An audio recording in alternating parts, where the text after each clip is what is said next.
tasked with researching a dietary trend. I chose the eating disorder anorexia nervosa, also known as anorexia.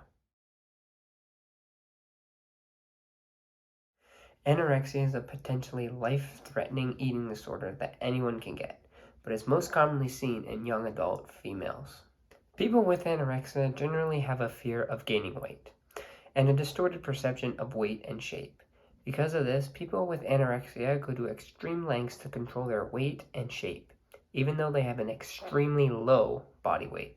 People with anorexia typically limit the calories or use other methods to lose weight, such as excessive exercise, using laxatives or dietary aids, or even just vomiting after they eat. This is not good in terms of getting the right number of calories and macros you need to survive. If you continuously do this, you will greatly affect your health and energy levels. As I mentioned above, anyone can get anorexia, whether you're male or female. In Canada, approximately 1 million Canadians have a diagnosis of an eating disorder, like anorexia.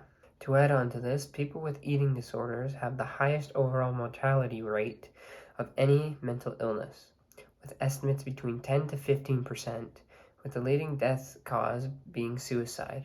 20% of people with anorexia die from suicide. Food that people with anorexia should avoid are the non-healthy foods that give you calories. For example, a hamburger or a pizza. You might be thinking, oh, they're so skinny and so underweight, so they can eat whatever they want. But you would be wrong there. You should avoid the regular high-calorie foods that aren't good for you. Yes, you'll get the calories, but you won't be getting the right macronutrients that you need to survive. What you should be eating are foods that are high in calories, but also have macronutrients that your body needs to live.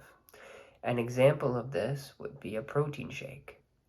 A protein shake has lots of calories in it, but it also has a lot of protein in it.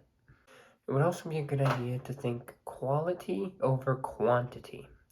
This means that you would be eating less food, but the food would have more calories and macronutrients in them. By doing this, the person with anorexia will think that they are eating less food, but in reality, they are getting the calories that they need to live. For breakfast, I have a medium bowl of cereal with a piece of toast with some butter and a peach. The medium bowl of cereal will cover the carbs and possibly the protein and fat, depending on the cereal. The piece of toast will cover the carbs, and then adding the butter will give it some more fat, and then the peach just tops it all off with a little bit more of carbs. For the first snack, if they work out after breakfast, they can have a protein shake and a banana.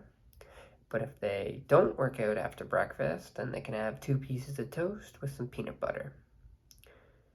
The protein shake will cover the protein that they will need to rebuild their muscles, and the banana is to add that little bit of carbs on, is to give them that little bit of carbs after the workout. But if they don't work out, then they have the 2 pieces of toast and the peanut butter, and it's still covering that carbs and protein that they would need. For lunch, they can have a chicken sandwich with a medium baked potato and a yogurt. The chicken sandwich will cover some of the protein and possibly some carbs and fat, depending on the kind of chicken.